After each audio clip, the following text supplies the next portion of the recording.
Ada satu orang di antara kita, mungkin tahajudnya 10 rakaat setiap malam, duhanya 12 rakaat setiap pagi, baca Qur'annya one day one juz, satu hari satu juz, malamnya one night one juz, satu malam satu juz. Satu keluarga di antara kita ini puasanya luar biasa Senin Kamis. Satu keluarga berpuasa Senin Kamis. Tak cukup puasa Senin Kamis, dia puasa Nabi Daud.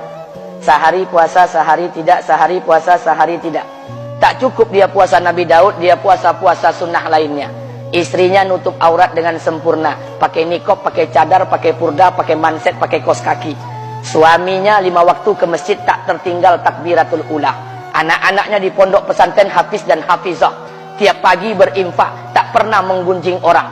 Quran terjaga, aurat terjaga, tahajud terjaga, 5 waktu terjaga, duha terjaga, Quran terjaga, puasa terjaga. Sempurna satu keluarga amalnya.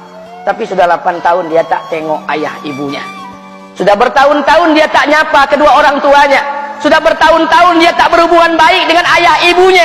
Sudah berminggu-minggu dia berkelahi dengan ayah ibunya. Sudah berhari-hari dia bermusuhan dengan kedua orang tuanya. Maka anak seperti ini, seluruh amal yang mereka kerjakan tertolak di sisi Allah Subhanahu wa taala, tidak akan diterima Allah. Sebaliknya, kalau ada di antara kita hari ini yang pandai melayani ayah ibunya, tidak ada uang ayah ibu dia kasih uang, tak ada rumah ayah ibu dia buatkan rumah, sakit ayah ibu dia bawa ke rumah sakit, dirawat ayah ibunya dia jaga, kotoran ayah ibunya dia bersihkan pakai tangannya sendiri. Ada di antara kita hari ini yang membersihkan kotoran ayah ibunya lebih dia nikmati daripada makanan yang ia sukai. Begitu luar biasanya dia melayani ayah ibunya. Tapi dia tinggalkan salat, dia injak-injak perintah Allah, dia tinggalkan perintah Allah dengan mutlak. Maka kebaikan satu orang anak ini kepada ayah ibunya seluruhnya tidak diterima Allah Subhanahu wa taala. Atau jangan-jangan inilah yang menjadi penyebab amal kita tak diterima Allah. Atau jangan-jangan inilah yang menjadi penyebab amal kita tertolak di sisi Allah. Kita sholat juga, kita sujud juga, kita puasa juga, kita ngaji juga, kita dengarkan ceramah juga. Maka oleh karena itu, Pak, Bu, ayah kita tuh tinggal di kampung, ayah ibu tinggal di kampung sana. Terkadang ayah ibu kita tak sekolah, SD, SMP, SMA tak tamat. Dia sekolahkan kita SD, SMP, SMA, S1, S2, S3 dengan harapan hidup kita lebih baik daripada keadaan dia sekarang. Tapi apa yang membuat kita jarang untuk menjenguk mereka? Saya ingin sampaikan buat kita bersama. Ayah ibu kita tak tahu kita ni eselon 1, eselon 2, Pak. Ayah ibu kita tak tahu pangkat PNS kita 3A, 3B, 3C, 3D, 4A, 4B, 4C, 4D. Ayah ibu kita tak tahu kita ni public figure. Ayah ibu kita tak tahu dan tak mau tahu. Yang dia tahu kita ni anaknya. Ayah ibu kita tak tahu kita punya sawit berapa. Ayah ibu kita tak butuh mobil kita. Dia tak butuh rumah kita. Tapi yang dia butuhkan kita. Apa yang membuat kita jarang untuk menjenguk mereka? Tahun 2016 di Masjid Damai Langgeng, saya diundang ceramah di sana. Habis pulang ceramah, saya baca WA SMS. Ada seorang ustadz Pekanbaru kirimkan WA dengan saya. Saya baca 2 kali, air mata saya menetes. Kenapa? Karena WA itu berisi cerita satu orang ibu sedang menelpon anaknya. Ibunya nelpon anaknya. Assalamualaikum nak. Waalaikumsalam, kata anaknya. Kata ibunya, nak, sudah 1 bulan kau tak tengok ibu. Apa yang membuat engkau berhalangan, nak? Apakah kau sibuk dengan pekerjaanmu? Minggu yang kedua ibunya telepon lagi. Assalamualaikum nak, kata anaknya. Waalaikumsalam. Kata ibunya, nak, ibu dapat kabar apa engkau baru beli mobil baru. Apa betul nak? Kata anaknya, betul bu. Kata ibunya, alhamdulillah nak, ibu bangga kau pandai menyenangkan hati anak istrimu. Minggu yang ketiga ibunya telepon lagi. Assalamualaikum nak, kata anaknya. Waalaikumsalam. Kata ibunya, nak, ibu dapat kabar bahwa engkau baru beli rumah baru. Apa betul nak?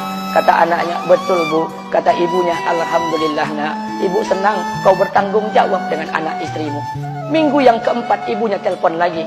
Assalamualaikum nak. Waalaikumsalam. Kata ibunya, nak, tadi ibu pergi ke pasar, ibu jumpa temanmu di pasar. Kata temanmu di pasar, temanmu banyak bercerita tentang kamu. Kata temanmu tadi, kamu baru beli anak anjing seharga 40 juta dari negeri Belanda. Apa betul nak? Kata anaknya, betul. Kata ibunya, nak, dengarkan pesan ibu untuk terakhir kalinya.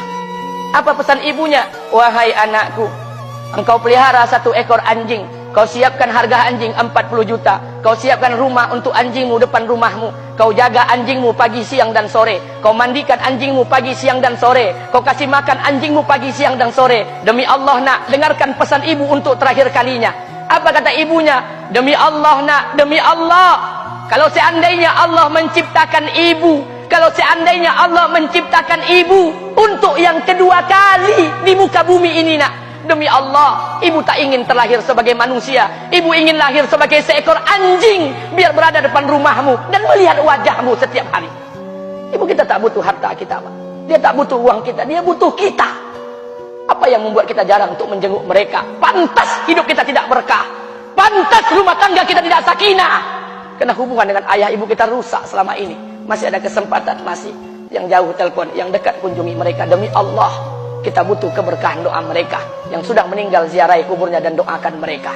Imam As-Syafi'i berkata, apa kata Imam As-Syafi'i? Manusia zalim, manusia bodoh, kalian tak tahu apabila ayah dan ibu kalian mengangkat tangan di malam hari, dia berdoa kepada Allah untuk anaknya. Doanya cuma sekali, malamnya cuma sekali, hanya sekali saja doanya. Apa kata Imam Syafi'i? Sekali doa ayah dan ibu kalian sudah cukup bagi Allah untuk menjadikan kalian anaknya berkah dunia akhirat.